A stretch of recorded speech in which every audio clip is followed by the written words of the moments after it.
দ্রাক্ষাণী পর্ব 28। উর্মি গাল বেয়ে নেমে আসলো নোনা জল। রাজন তার মুখ দেখতে চান না।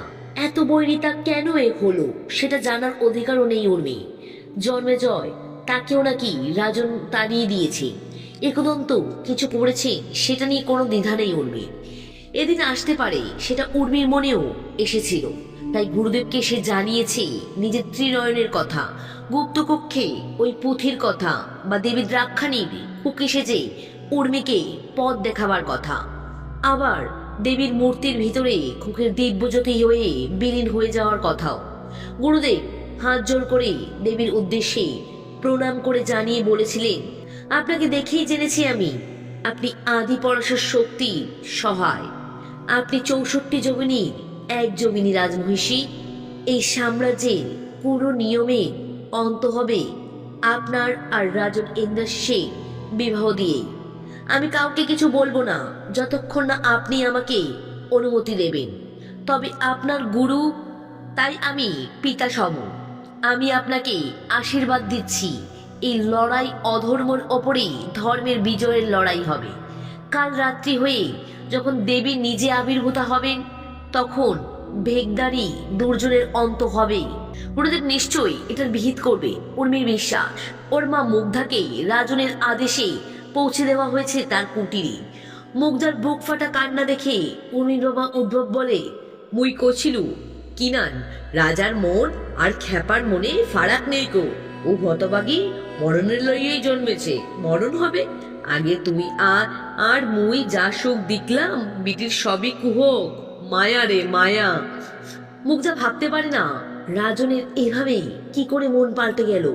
অথচ কেন রাজন ক্ষুব্ধ সেটা একদন্ত রাজন বা জন্মেজয় ছাড়া কেউই জানে না। জন্মেজয় নিজের রাজ্যে ফেরে না। সে দ্রাক্ষা সাম্রাজ্যের বাইরে দণ্ডক অরণ্যে গহীন ঘোরে তপে বসে। তার ভিতরের মনুষ্য সত্তা একদম শেষ হয়ে গেছে। প্রচন্ড ক্রোধের নিবারণের জন্য জন্মেজয় যোগ মুদ্রায় চলে যায়। উর্মিকে মুক্ত না করতে পারলে জন্মেজয় তার দ্রাক্ষাণীকে এই মূর্তির অন্তর থেকে জাগিয়ে তুলতে পারবেন না। অথচ এই কৌশিকী অমাবস্যার পর একদন্ত যদি উর্মিকে হত্যা করে দেবীর সামনে, চিরতরে ওই সতীশিলা নিষ্ক্রিয় হয়ে যাবে আর একদন্ত হবে অমর। গুরুদেব রাজনকে অনুরোধ করে যেন কিয়ৎকাল হলেও রাজন গুরুদেবের কথা শোনেন। রাজন বাধ্য হয়ে অনুমতি দেন গুরুদেবকে। গুরুদেব বলেন, আপনি জানেন রাজ চক্রবর্তী, জন্মেজয় কাল ভৈরব, আর কাল ভৈরব শিবের এক উগ্র রূপ। কাল ভৈরবকে পাপীদের দণ্ডদাতা রূপে দেখানো হয়। তার এক হাতে শূল, এক হাতে দণ্ড, হাতে মুন্ডও থাকে ও এক হাত আশীর্বাদ মুদ্রায় থাকে। কাল ভৈরবের বাহন কুকু। কাল ভৈরবকে মূলত অঘরীদের দেবতা বলে মনে করা হয়। রাজন বললেন, আমার কাছে দেবী দ্রাক্ষাণী আছেন, আমি কাউকে ভয় পাই না। জন্মেজয়কে আমি নিজের ভ্রাতা হিসেবে গ্রহণ করেছি, অথচ সে এক ঠক। গুরুদেব বলেন, ও কথা মুখেও আনবেন না। তবে শুনুন কাল ভৈরবের জন্ম কাহিনী। শিব পুরাণ ও লিঙ্গ পুরাণ মতে ব্রহ্মা যখন জগতের প্রথম নারী শতরূপাকে সৃষ্টি করলেন, তখন ব্রহ্মা নিজেই তার রূপে মুগ্ধ হয়ে তার দিকে এগিয়ে যান। শতরূপা সেটা বুঝতে পেরে ব্রহ্মলোক থেকে পৃথিবীতে পালিয়ে যান। ব্রহ্মার হাত থেকে লোকানোর জন্য শতরূপা বিভিন্ন প্রাণীর রূপ নিতে থাকে। তখন ব্রহ্মাও সেই রূপেই তার পিছু নেয়।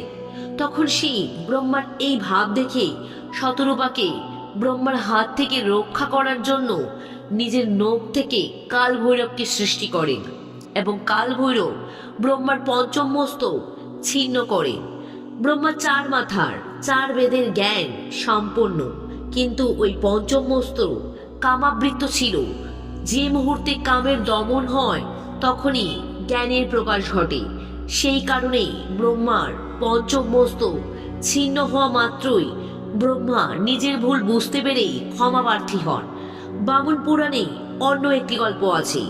বামন পুরাণ মতে ভগবান বিষ্ণু নাভি থেকে ব্রহ্মার উৎপত্তি, এবং ভ্রুযুগলের মধ্য থেকে শিবের উৎপত্তি হয়। এরপর ভগবান বিষ্ণু অহংকার সৃষ্টি করে। তার ফলে ব্রহ্মা ও শিব দুজনেই অহংকারের প্রভাবে এসে নিজেকে শ্রেষ্ঠ বলে দাবি করেন এবং এর ফলে দুজনের মধ্যে প্রবল তর্কযুদ্ধ শুরু হয়। এই তর্কযুদ্ধে শিব পরাজিত হন। ফলে শিব কাল ভৈরব রূপে নিজের নখ দ্বারা ব্রহ্মার পঞ্চম মস্তক ছিন্ন করে। এতে যন্ত্রণায় কাতর ব্রহ্মা অত্যন্ত ক্ষুব্ধ হন এবং ক্ষুব্ধ হয়ে তিনি সূর্যের সমান দীপ্তমান এক শ্বেতবর্ণ তেজস্বী পুরুষ সৃষ্টি করে।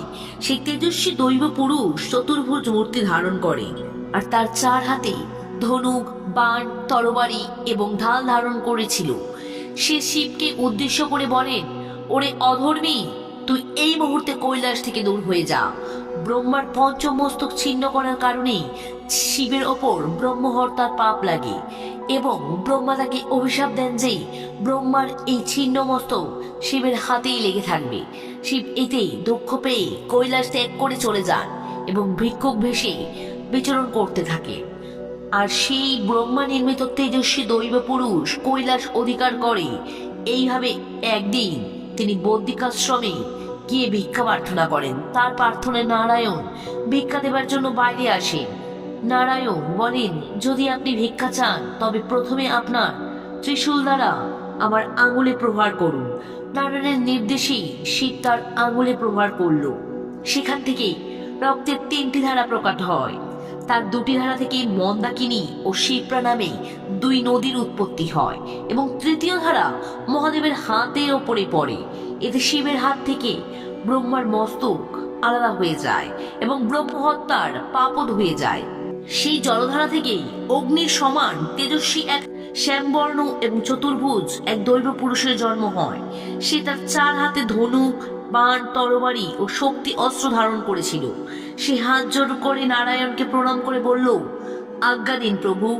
নারায়ণ আদেশ দিলেন, ব্রহ্মা দ্বারা নির্মিত পুরুষকে বধ করো। নারায়ণের আদেশে সে কৈলাসে যাত্রা করে ব্রহ্মার নির্মিত দৈব পুরুষের সাথে প্রবল যুদ্ধের পর দুজনে দুজনকে বধ করে।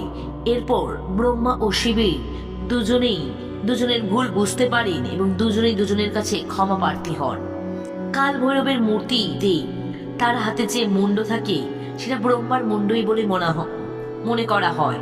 যে 51 সতীপীঠ আছে তার প্রত্যেকটিতে শিবের একটি করে ভৈরব পাহারা দেয়। আর জন্মেজয় হলো দেবী দ্রাক্ষাণীর কাল ভৈরব। গুরুদেবের কথা শুনে কি রাজনের চৈতন্য ফিরবে?